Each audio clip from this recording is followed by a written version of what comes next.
Kumusta mga boss? Magandang araw sa ating lahat. Tara samahan niyo ako panoorin natin ang video na to. Kung may mga ganitong problema ang faucet nyo sa laboratory, ayan, hindi tumitigil yung magtulo ng tubig. Patayin nyo muna yung angle valve dyan sa hose na yan at tanggalin nyo yung cover na yan para makita nyo yung screw dun sa loob. Ayan, may screw yan dyan. Tatanggalin nyo lang yung screw para matanggal yung knob na yan. Yan, pag tinanggal nyo na yung knob, mayroon pang nut parang ano dyan, parang nut.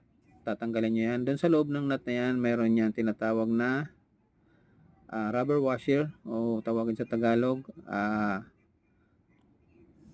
sapatilya. Yan.